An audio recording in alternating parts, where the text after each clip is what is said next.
This is the B-2 Spirit bomber, and it is without a doubt the finest stealth bomber ever constructed. But while its ability to strike any target anywhere on the planet dominates the headlines, there's a hidden army of maintenance personnel working tirelessly behind the scenes before every mission. Get any one of the several thousand steps wrong, and this $2 billion aircraft becomes the world's most costly lawn dart. It all begins here, inside the 509th Munitions Squadron's assembly facility, where airmen are readying the weapons that will eventually be housed inside the bomber's internal bay.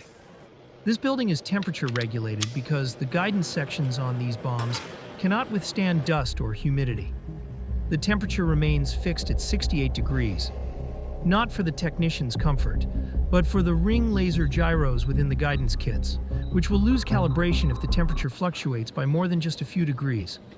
The first step involves attaching the MAU 169 guidance section to the nose of the weapon. This is where things become fascinating. Inside this guidance kit sits a GPS antenna, no larger than a hockey puck. Beneath that, an inertial measurement unit with accelerometers capable of registering movement smaller than the width of a human hair. The control module receives targeting data from the aircraft and generates commands for the fins. But here's the essential element, the umbilical connector. This is what enables the B-2 to communicate with the bomb while it remains inside the aircraft. Without this connection functioning flawlessly, you're left with a very costly paperweight. Technicians use torque wrenches to secure the guidance section. Too loose, and vibration will cause it to malfunction. Too tight, and you risk fracturing the housing. They then fasten the tail kit, which contains the fins and actuators. These fins aren't simply metal flaps. Each one is independently driven by electric motors, capable of adjusting position in increments of 1/10 of a degree. Before any JDAM departs this building, technicians run the actuators through programmed movements to confirm nothing binds. A fin that seizes for even half a second means the bomb misses by 100 feet. Next, they weigh the completed weapon, because the B-2's mission computer demands precise figures for ballistic calculations. A 5-pound discrepancy alters the timing. Throughout all of this, one rule remains constant. The JDAM is entirely safe. The fuse is unpowered. The guidance kit is in test mode. The weapon cannot detonate under any condition. The thermal battery that energizes the fuse won't even activate until it encounters the enormous G-forces of being ejected from an aircraft. It is essentially a sophisticated lawn dart until the B-2 releases it. Once each JDAM clears inspection, it is logged in the weapons database and transferred onto transport trailers. These are no ordinary trailers. They sustain the same climate control as the facility, because even a brief journey across the tarmac in winter could compromise the laser gyros. But loading doesn't occur yet. Not until the bomber itself has been verified as mission ready. And preparing a B-2, that's where things turn obsessive. Because unlike these weapons, which must be mechanically flawless, the B-2 must be electromagnetically flawless. And that's a challenge requiring maintainers to think in terms of tolerances measured in millimeters. Out on the flight line, the 393rd Bomb Squadron's maintainers face their greatest adversary, physics. The B-2's stealth capability isn't sorcery. It's a precise manipulation of electromagnetic energy that depends on the aircraft's surface being absolutely pristine. Before anything else occurs, and before fuel, weapons, or anyone even contemplates an engine start, the low-observable technicians begin their work. The B-2's exterior isn't coated like a conventional aircraft. It's layered in radar-absorbent every inch of the aircraft's surface, searching for chips, bubbles, scratches, or uneven patches. The leading edges receive particular scrutiny, as this is where radar waves make initial contact. The engine inlets are equally vital. Any imperfection generates what's known as a radar scatterer, essentially a beacon that reveals the aircraft's location. Panel seams are examined as well, since each one is sealed with conductive tape that must lie perfectly flat. A gap the width of a credit card can elevate the radar signature enough to render the aircraft detectable on an enemy's radar screen. When issues are identified, and they invariably are, the repair process commences. Technicians sand down the compromised area with precision instruments. Too aggressive, and you amplify radar reflection. too gentle, and the repair won't adhere. They mix specialized radar-absorbent compounds with a working window measured in minutes. Apply it incorrectly, and you've just engineered a radar reflector rather than a radar absorber. The compound must cure at a precise temperature. Too warm and it bubbles, too cool and it won't bond. Once hardened, it's sanded level, using instruments that remove material in thousandths of an inch. The finished surface cannot deviate by more than the thickness of a few sheets of paper across any foot-long span. That's why B-2 maintenance requires so much time. You're not simply repairing an aircraft, you're sculpting it. While the stealth technicians execute their meticulous craft, other maintainers examine the mechanical systems. The B-2's hydraulics function at pressures capable of slicing through steel. 4 independent systems provide redundancy. Lose 1, you're fine. Lose 2, still airborne. Lose 3, you can land, but you'll need a change of clothes. The flight control actuators are assessed for any hesitation. On an aircraft with no tail, every control surface is indispensable. Landing gear, brakes, tires, everything is evaluated. The environmental systems that shield the pilots from freezing temperatures at altitude and the electrical networks powering everything from radios to bomb release mechanisms are all verified. If any of these fail their assessment, weapons loading halts. The aircraft must be faultless before a single bomb approaches it. Once the aircraft clears all evaluations, weapons loaders position the JDAMs beneath the aircraft. Each bomb rests on a hydraulic lift that elevates it into the weapons bay. Unlike every other bomber in service, the B-2 cannot carry anything externally. Everything goes inside, or it doesn't go at all.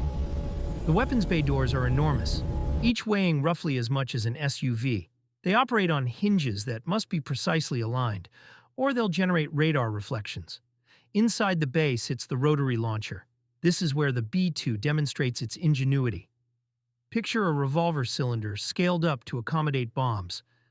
8 positions, each capable of holding a 2,000-pound weapon. The entire assembly can complete a full rotation in under 3 seconds, which sounds unremarkable until you realize it's spinning 8 tons of high explosive rapidly enough to make the whole aircraft shudder. Weapons are secured to suspension hooks rated for loads that appear excessive. 14,000 pounds per hook for a 2,000-pound bomb. But during combat maneuvers, G-forces amplify everything. A 2G turn causes that bomb to effectively weigh 4,000 pounds. Factor in turbulence, and suddenly, those reinforced hooks make complete sense. The mechanical interface must align with exactness. Miss by the width of a penny, and the weapon won't receive power or data. Load crews engage the securing lugs and connect the cables that allow the JDAM to interface with the aircraft's stores management system. Without this link, the bomb never receives its targeting data and would descend like any conventional gravity bomb, potentially missing by miles. The coordinates, however, are not programmed into the bomb on the ground. The weapon doesn't yet know its destination. That information stays within the aircraft's mission computer until seconds before release. This isn't purely a security protocol. It permits targets to be updated mid-flight, adapting to evolving battlefield conditions in real time. Even fully armed, the weapons remain dormant. The fuses stay unpowered. The guidance systems are essentially inactive. The only functioning elements are basic communication and diagnostic checks. The entire design philosophy centers on keeping the weapon as passive as possible until the final possible moment. It's far safer that way. But once the aircraft is armed, ground crews must also verify the pilots are properly equipped.